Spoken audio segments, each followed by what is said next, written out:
Selamat datang dan perkenalkan saya Dari Wijaya. Hari ini kita akan membahas apa itu database.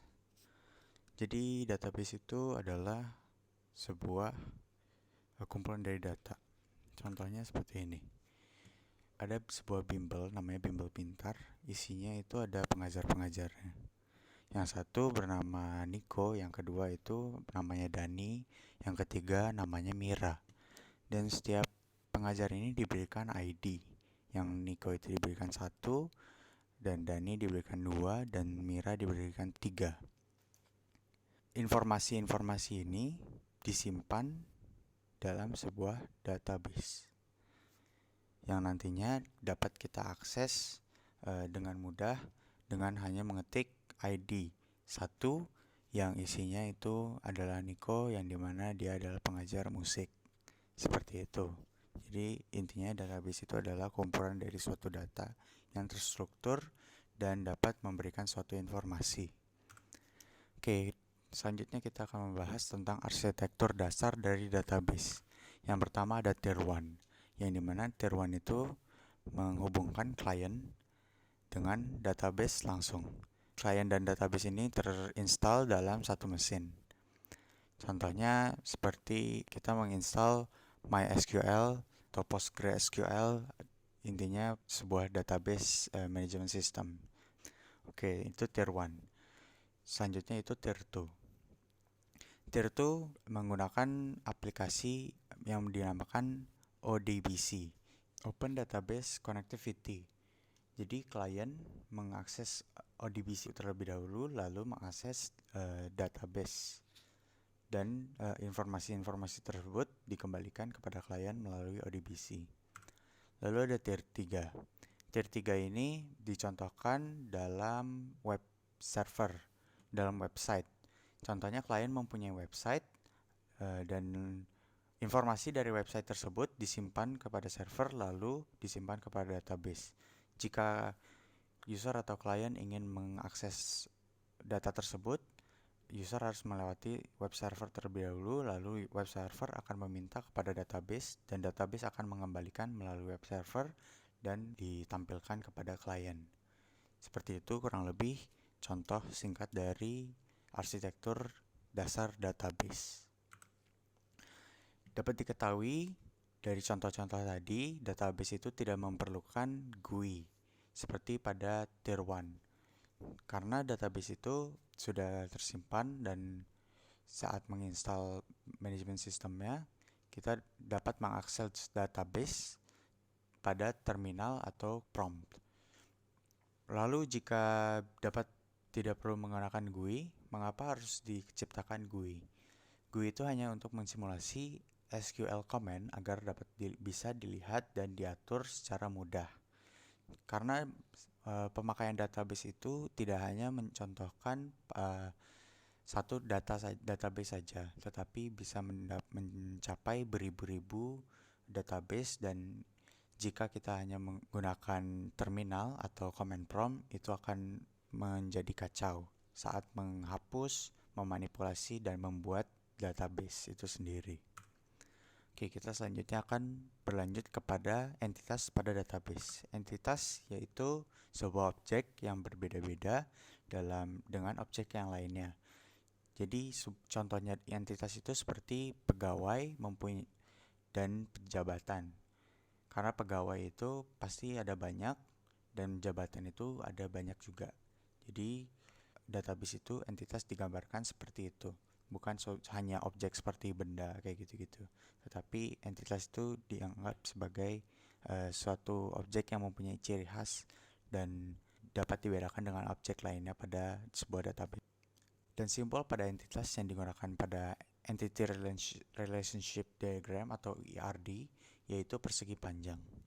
Lalu kita beranjak kepada relasi pada database. Relasi atau relationship pada sebuah database itu adalah hubungan dari satu entitas dengan entitas lainnya yang menggunakan foreign key sebagai referensi atas hubungan tersebut. Jadi pada database suatu entitas itu mempunyai primary key yang nantinya akan menjadi foreign key pada database lainnya, dan itu sangat penting untuk menghubungkan suatu konektivitas dari suatu entitas dengan entitas lainnya. Contohnya seperti pegawai tadi memiliki jabatan, maka pada ID jabatan harus dicantumkan primary key-nya, lalu ID jabatan tersebut akan menjadi foreign key pada tabel atau entity pegawai. Simbol yang digunakan pada relasi yaitu belah ketupat. Oke, contoh-contoh dari relasi itu ada one-to-one relationship, yaitu satu entitas pada tabel A akan berhubungan dengan satu entitas pada tabel lainnya atau tabel B. Begitu juga sebaliknya. Contohnya seperti pengemudi. Kita mempunyai pengemudi bernama Andi. Kita sebut saja ID KTP-nya itu 2334. Andi ini mempunyai mobil mereknya Xenia dan plat nomornya hanya DK9SE. Jadi istilahnya one-to-one relationship itu Andi ini hanya memiliki satu mobil dengan plat nomor DK9SE. Andi tidak mungkin kan di saat pencantuman STNK gitu pasti kan atas nama Andi saja, meskipun dipakai oleh anaknya atau istrinya gitu, kurang lebih seperti itu. Jadi one to one relationship itu dalam database seperti itu analogi contohnya.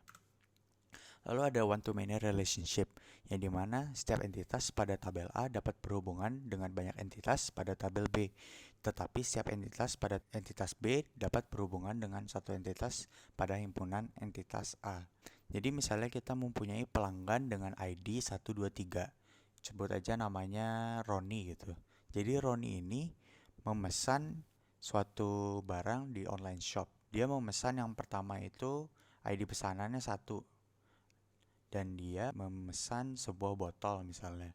Lalu dia juga kelupaan kalau dia itu harus memesan sebuah sedotan. Dia memesan lagi dengan ID pesanan 2. Dan pada ID pesanan tersebut dituliskan ID pesanan 1 ini punyanya ID pelanggan 123 dan ID pesanan 2 ini punya ID pelanggan 123. Jadi bisa dilihat one itu artinya kan 1, many itu artinya banyak. Jadi di sini one to many. Seperti itu contoh one to many relationship. Oke, lalu many to many relationship. Setiap entitas pada tabel A dapat berhubungan banyak dengan entitas pada tabel B dan juga sebaliknya. Kalau ini berbeda dengan contoh yang tadi. Kenapa berbeda? Jadi contohnya gini, kalau misalnya sudah menjadi mahasiswa, itu pasti kan memilih mata kuliah yang diinginkan atau mata kuliah yang diwajibkan gitu. Nah, saat pemilihan mata kuliah itu, misalnya ID mahasiswa 1 ingin memasuki mata kuliah dengan ID 57. Lalu dia juga mendaftarkan diri pada ID mata kuliah nomor 34. Nah, jadi datanya ID mahasiswa 1 ini ada pada ID mata kuliah 57 dan mata kuliah 34. Tapi ID mata kuliah 34 ini nggak cuman ID mahasiswa 1 aja yang punya, tapi ID mahasiswa 2. Jadi dalam ID mata kuliah 34 ini ada ID mahasiswa 1 dan mahasiswa 2 yang belajar di mata kuliah 34 ini. Begitu juga pada 57. Jadi ID mahasiswa 2 dan 2 mahasiswa 1 itu juga berdaftar pada ID mata kuliah 57. Oke, selanjutnya kita akan membahas tentang atribut pada database.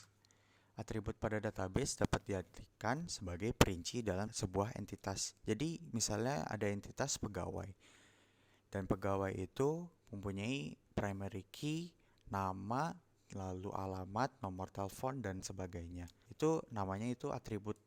Jadi sebagai penjelas lah istilahnya.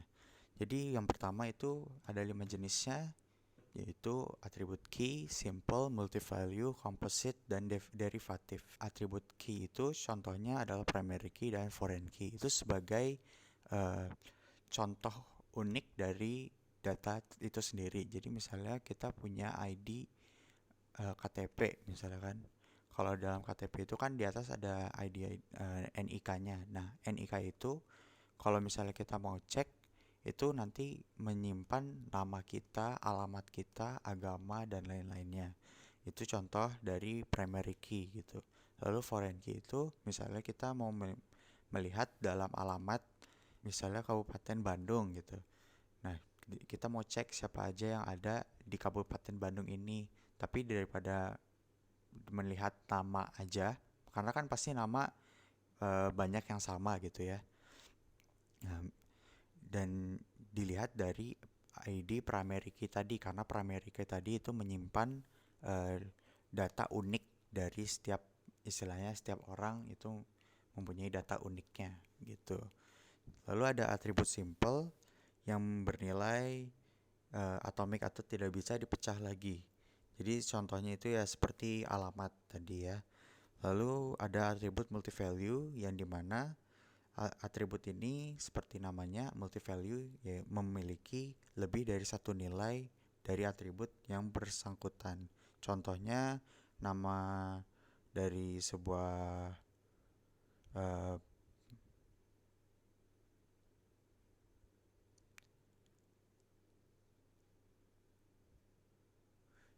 contohnya sebuah komputer dibuat oleh beberapa orang. Nah, atribut itulah, orang-orang itulah disebut sebagai atribut multivalue itu sendiri. Jadi nama-nama pembuatnya itu, misalnya ada 3 orang, maka ada 3 atribut seperti itu.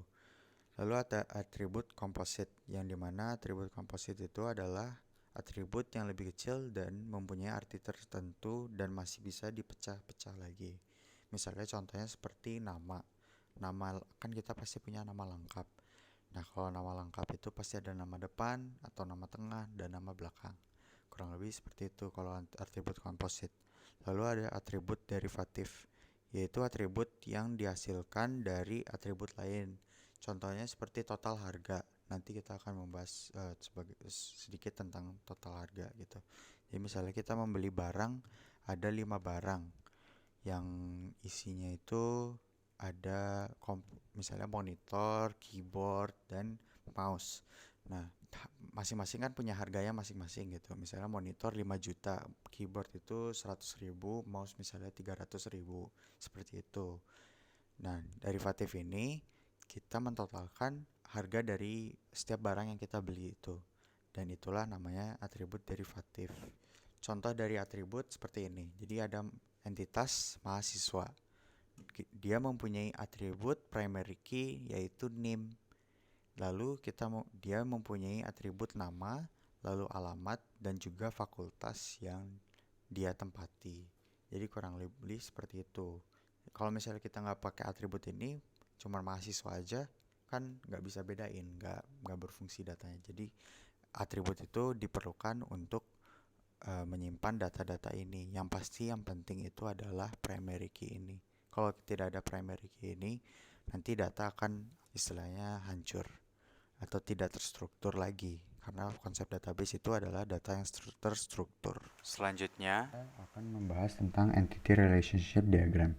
Di sini kita membuat diagram untuk patokan dalam membuat database apotek. Kurang lebih seperti ini. Jika kita bisa lihat ada pegawai yang memiliki jabatan, maka dari itu relasi jabatan dan pegawai yaitu pegawai memiliki jabatan. Dan kita bisa lihat entity pegawai ini memiliki atribut-atribut seperti ID jabatan sebagai foreign key, lalu ID pegawai sebagai primary key dari pegawai itu sendiri, lalu atribut-atribut lainnya seperti nama pegawai, nomor telepon pegawai, dan alamat pegawai. Lalu pegawai juga memiliki relasi dengan obat, yaitu pegawai menjual obat. Dan obat-obat ini memiliki atribut-atribut seperti ID obat, harga, nama obat, tanggal kadaluarsa. Dan kita bisa lihat bahwa pasien juga memiliki relasi kepada pegawai dan kepada obat. Pada sistem apotek, pasien akan dilayani oleh pegawai dan pasien juga akan membeli obat. Lalu supaya juga akan mendistribusi obat-obat yang akan dijual nantinya oleh apotek tersebut. Physical data model dari apotek. Di sini bisa kita lihat bahwa semuanya berelasi. Dan di sini kita bisa lihat ada pegawai yang memiliki primary key ID pegawai dengan tipe data int yang maksimum datanya yaitu 10. Lalu ada ID jabatan sebagai foreign key yang diambil dari tabel jabatan, yaitu di sini. Pada tabel jabatan kita bisa lihat primary key dari jabatan itu sendiri yaitu ID jabatan. dengan atributnya yaitu jabatan, seperti apoteker dan kasir. Contohnya seperti itu. Nantinya apoteker itu diberikan ID 1 dan kasir diberikan ID 2. Relasi dari jabatan kepada pegawai yaitu one to many, dimana misalnya di sini terdapat 2 jabatan, dan di sini jabatan-jabatan tersebut bisa diulang-ulang seperti misalnya ada satu pegawai yang berserta namanya, lalu shift kerjanya, lalu nomor telepon dan alamatnya, dan ID jabatannya itu adalah jabatan yang dimiliki oleh pegawai tersebut. Jadi jabatan itu bisa dimiliki oleh misalnya 5 pegawai, seperti apoteker misalnya. Lalu kita bisa lihat bahwa pegawai berrelasi dengan tabel transaksi pengadaan stok dan juga transaksi retur stok. Yang dimaksud dari pengadaan dan retur ini adalah jika pegawai atau apotek ingin mengadakan suatu barang, maka di sini adalah transaksi pengadaannya yang dimana melibatkan pegawai dan supplier. Pada transaksi pengadaan diberikan primary key pada nomor transaksi pengadaan dengan tipe data int. Di sini kita bisa lihat bahwa pada transaksi pengadaan itu menjadi foreign key pada detail pengadaan. Yang dimaksud pada detail ini yaitu mencakup obat apa saja yang diadakan, lalu harga obat itu dan total obat yang diadakan. Selanjutnya kita akan melihat tabel stok raw material. Di sini bisa dilihat bahwa raw material itu berhubungan dengan supplier. Seperti contohnya misalnya ada 2 supplier yang mengadakan atau mendistribusikan material-material yang nantinya akan dibuat menjadi obat oleh apoteker. Stok material ini dapat meliputi nama-nama unsur dan tanggal kadaluarsa. Nama unsur kita berikan tipe data varchar yang berukuran 50 dan tanggal kadaluarsa kita berikan tipe data date. Selanjutnya yaitu ada ID ruang racik. Misalnya ada 3 ruang racik dan di situ ada berhubungan dengan pegawai-pegawai. Misalnya pegawai 1 berhubungan dengan ruang racik 1 juga. Karena pegawai tersebut ditugaskan untuk meracik obat pada ruang racik tersebut. Lalu ruang racik ini berhubungan dengan resep obat juga dan juga berhubungan dengan stok raw material. Di setiap ruang racik itu memiliki raw material yang nantinya akan dicek stoknya. Jika stok sudah habis, maka akan dipanggil supplier yang bertanggung jawab atas raw material tersebut untuk memesan ulang. Baik, ada tabel obat yang berhubungan dengan harga.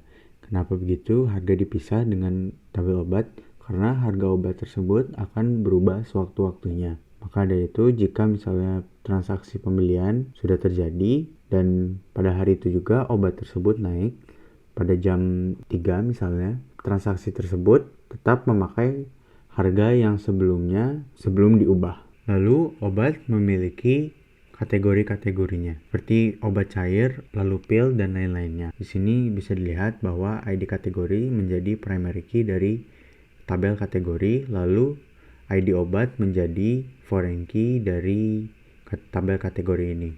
Lalu ada tabel pasien yang memiliki nama pasien, alamat pasien, dan nomor telepon pasien. ID pasien menjadi primary key dari tabel pasien ini dan akan berhubungan dengan transaksi pembelian obat. Maka dari itu transaksi pembelian obat memiliki primary key yaitu ID pembelian, lalu sebagai foreign key ada 3 yaitu ID pegawai, ID pasien, dan ID obat yang dibeli. Lalu ada jumlah pemesanan dan obat yang dipesan ada berapa banyak. Lalu terdapat transaksi retur, sama seperti transaksi pembelian obat. Retur berhubungan dengan pegawai, pasien, lalu obat yang direturkan, dan transaksi pembelian. Maka dari itu, saat pasien ingin mereturkan sebuah obat, harus memiliki data-data seperti pembelian, lalu ID obat yang dibeli, pasien, dan pegawai. Di sini kita bisa lihat ada tanggal retur untuk mencatat tanggal dari retur obat yang dilakukan oleh pasien. Selanjutnya kita akan beralih kepada MySQL. Contoh dari membuat database menggunakan tanpa GUI atau terminal atau command prompt. Di sini kita bisa mulai dengan memulai server MySQL database pada aplikasi XAMPP atau bisa pada aplikasi MariaDB dan aplikasi MySQL juga. Oke, baiklah, sudah running. Nah, di sini kita full screenkan saja. Di sini kita akan menggunakan directory dari server atau database MySQL itu sendiri, seperti application, XAMPP files, bin, dan MySQL.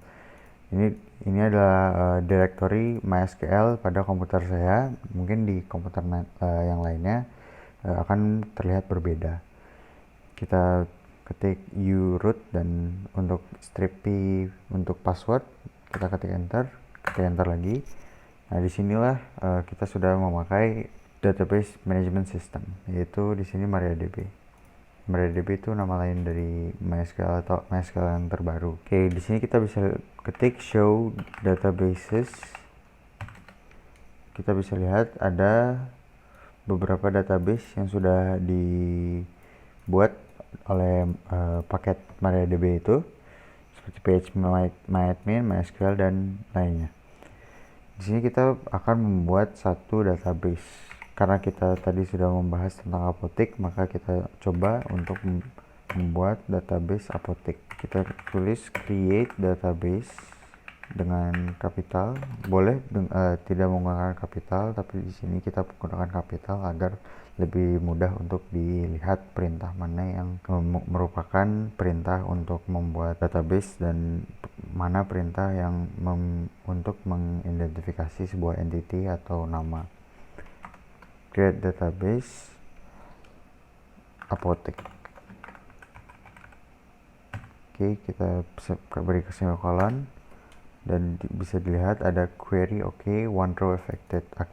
Artinya komen ini berjalan dengan baik, dan kita bisa ketik show database.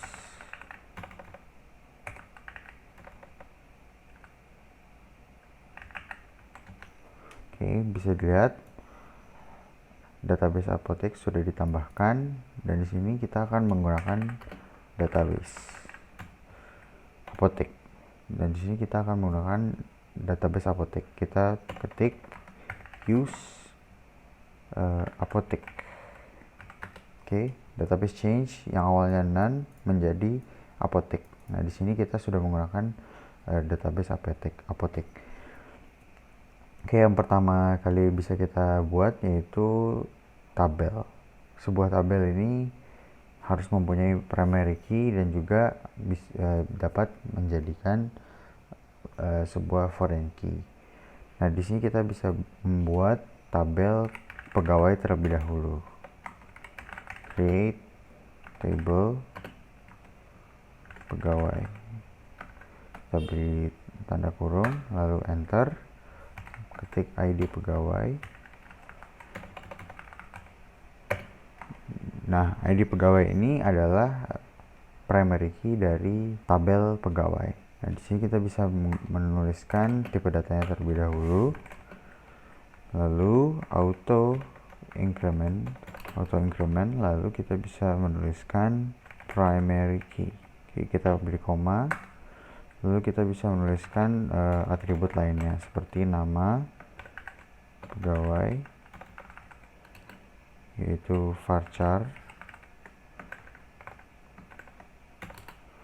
Kita berikan varchar, dan di sini kita harus ketik not null agar kolom ini tidak boleh kosong. Lalu kita bisa membuat nomor telepon dari pegawai tersebut, dan kita menggunakan varchar karena nomor telepon di Indonesia masih menggunakan depannya itu 0, 081 dan seterusnya.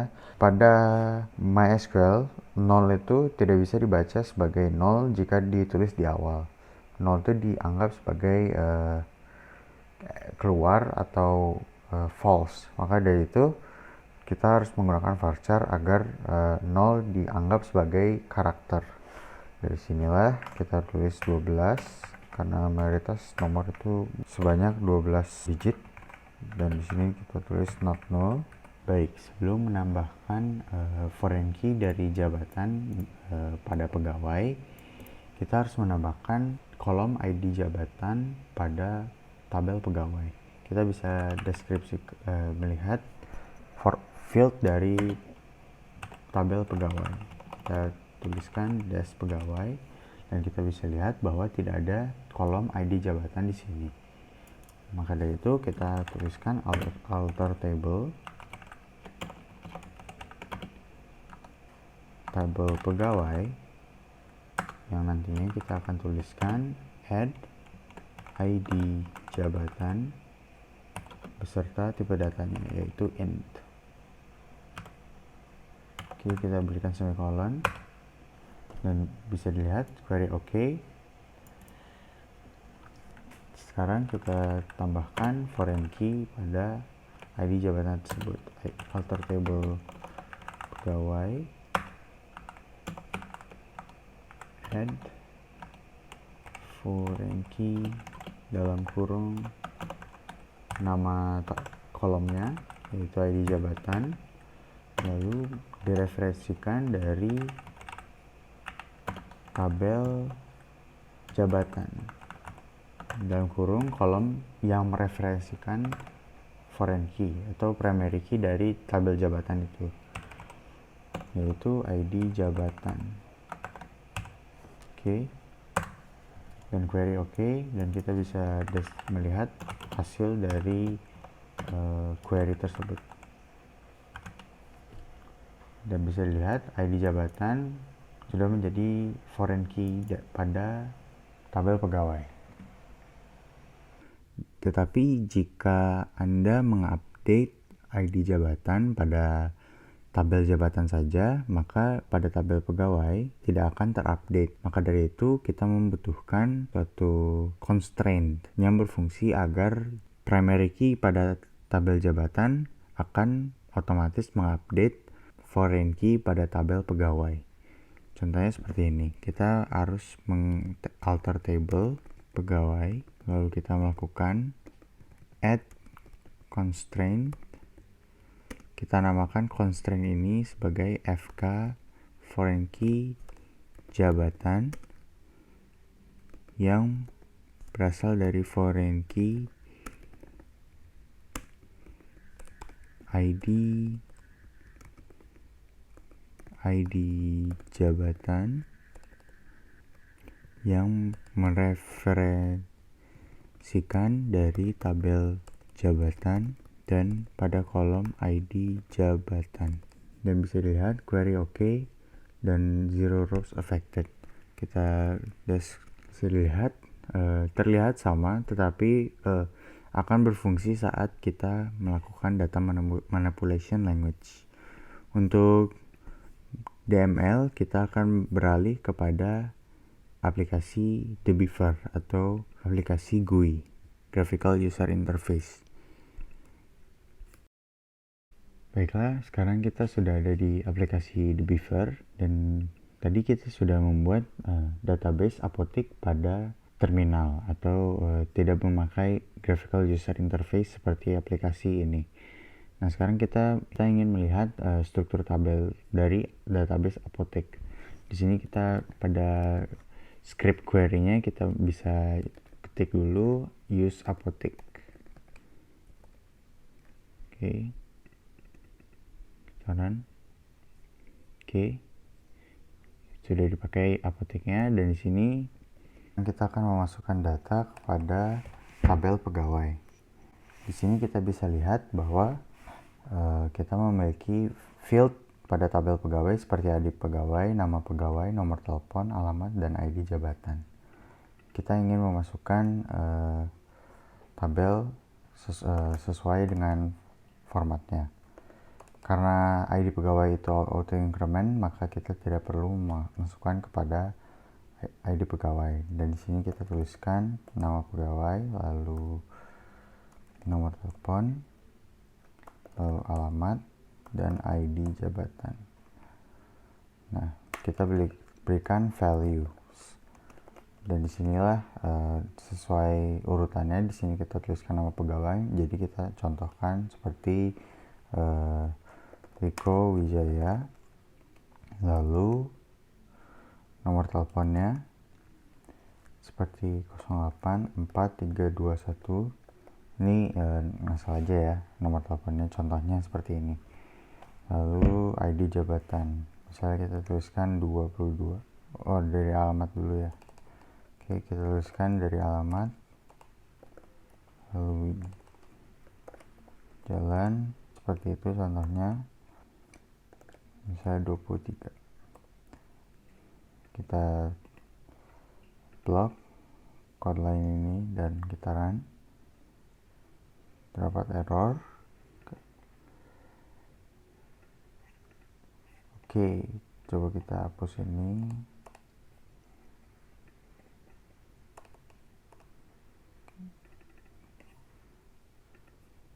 Oke, bisa dilihat bahwa insert into pegawai sudah berjalan. Lalu selanjutnya kita akan melihat hasil ke dalam display columns ini. Oke, kita akan melakukan select, lalu bintang, dan from nama tabel pegawai. Dan kita bisa klik semua. Oke, bisa dilihat bahwa ada ID pegawai dengan nomor 2, lalu nama pegawai yaitu Riko Wijaya, nomor telepon, dan pas persarakan, dan ID jabatannya belum kita buat, dan kita sekarang akan membuat ID jabatan. Oke, query sudah ini. Kita bisa cek dengan cara select from jabatan. Oke, ada ID jabatan 1 itu untuk jabatan apoteker, dan terdapat ID jabatan 2 itu untuk kasir, dan apoteker itu untuk ID jabatan. Kita akan mengupdate ID jabatan pada tabel pegawai, dan di sini kita tuliskan update pada pegawai, lalu kita set ID jabatan sama dengan 1, misalnya seperti itu. Oke, dan kita jangan lupa tuliskan where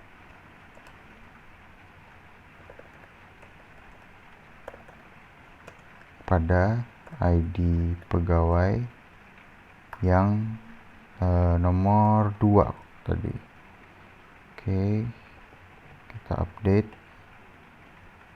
dan query sudah dijalankan. Kita bisa lihat dalam dengan perintah select from pegawai, dan bisa dilihat ID jabatannya sudah diupdate pada komen ini, query yang ini.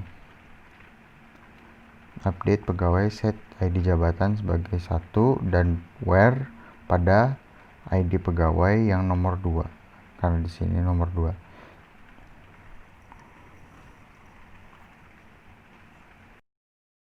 Kita akan coba untuk menghapus salah satu dari data ini. Misalnya ID pegawai 2 itu sudah tidak bekerja lagi, maka kita menghapus data tersebut. Maka dari itu kita harus menuliskan delete from pegawai, dan kita harus menuliskan where karena kita hanya ingin menghapus salah satu dari pegawai ini. Jika kita tidak menuliskan where, maka semua data ini akan terhapus.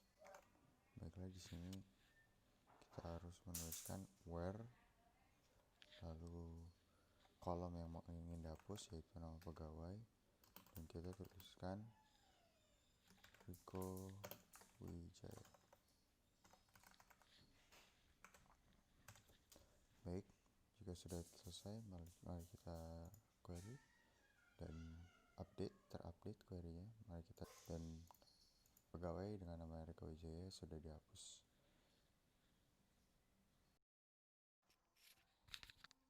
Baik, di sini kita akan menghitung ada berapa obat yang sudah didaftarkan atau values pada obat tersebut. Ini akan berguna saat berhadapan dengan data yang ukuran sangat besar. Di sini kita hanya mencontohkan dengan 3 data, yaitu ID obat 1, 2, 3. Tapi jika sampai 1000, ini akan komen ini akan berfungsi. Caranya yaitu seperti ini. Kita ketik select, lalu kita ketik count, lalu kita ketik count dalam kurung apa yang mau dihitung, yaitu nama kolomnya yaitu ID obat, lalu from atau dari tabel yang mana, yaitu tabel obat.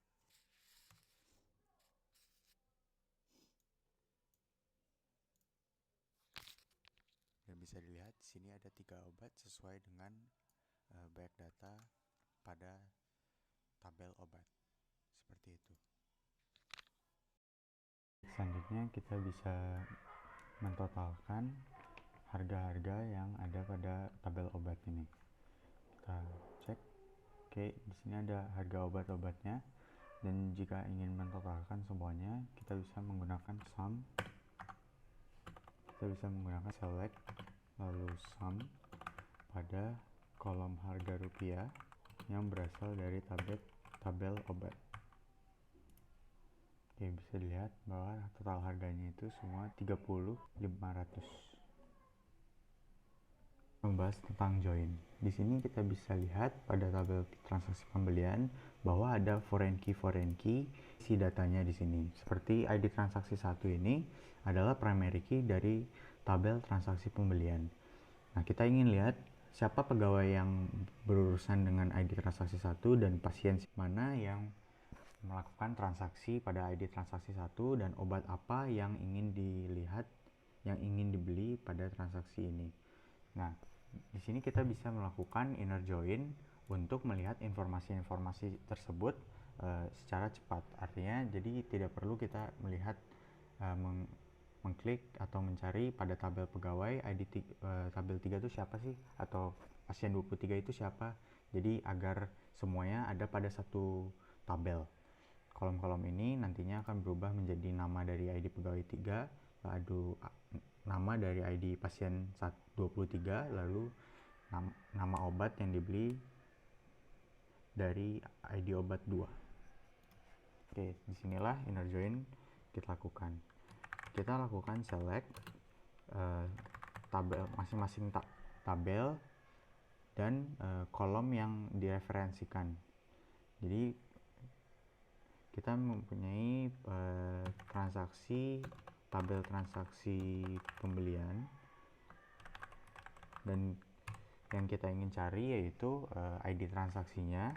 Maka dari itu kita melakukan transaksi pembelian .id transaksi, lalu kita ingin melihat tabel asal dari kolom ID tabel pegawai dengan kolom ID nama pegawai. Lalu yang kita ingin cari juga yaitu nama dari pasien pada tabel aslinya, itu yaitu tabel pasien dengan nama pasien.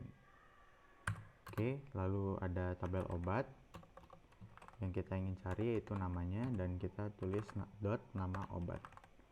Oke, di sini kita tuliskan tabel apa yang ingin kita ganti angka-angka ini, atau atribut key pada tabel apa yang ingin kita ganti dengan nama dari ID pegawai 3 lalu nama dari ID pasien 23. Di sini kita bisa cek dengan cara from transaksi pembelian, karena data yang berhubungan dengan ID transaksi 1 itu ada pada tabel transaksi pembelian. Dan kita tuliskan transaksi pembelian. Oh, ini salah tulisan. Oke, kita tulis from, dan kita tuliskan inner join tabel pegawai on transaksi pembelian .id pegawai. Artinya ID ini ingin kita samakan atau kita lihat namanya dari ID tabel pegawai. Jadi ID 3 di tabel transaksi pembelian itu akan dilihat dari ID tabel pegawai. Dan kita cek ID tabel pegawai sama dengan pegawai dot ID pegawai. Kita lakukan inner join lagi untuk pasien. Lalu on transaksi pembelian .id pasien sama dengan pasien.id pasien. Nah, di sini kita lakukan lagi inner join obat on transaksi transaksi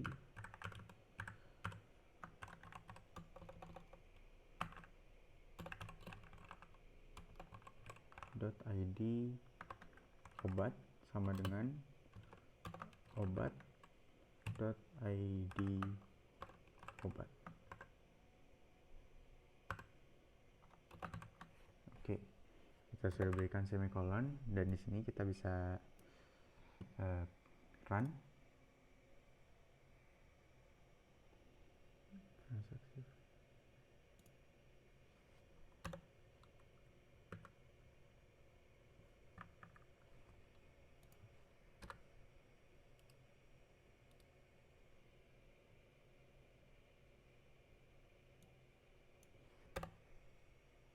Oh ya, di sini kita harusnya melakukan penutupan pembukaan tabel di sini. Mari kita coba. Oh, dan sudah dilihat bahwa ID transaksi 1 pegawai Andi Pramana yang bertanggung jawab, lalu nama pasiennya yaitu Roni Kusuma dan nama obat yang dibeli adalah fix formula 44. Contohnya seperti itu. Kita bisa cek pada tabel transaksi pembelian ID pegawainya itu 3 dan pada ID pegawai 3 itu adalah Andi Pramana. Ya, betul. Lalu kita cek lagi pada tabel transaksi pembeliannya ID pasiennya itu adalah 23 dan kita cek pasien 23 itu siapa? Roni Kusuma. Dan kita cek lagi obat yang dibeli yaitu ID 2 dan ID 2 adalah obat fix formula 44. Dan disinilah data tersebut, ketimbang seperti tadi kita cek siapa sih ininya, siapa itunya yang berhubungan, jadi kita bisa tuliskan dengan cara inner join. Oke, di sini kita mencoba untuk menghapus sebuah tabel dan kita akan menghapus tabel transaksi pembelian.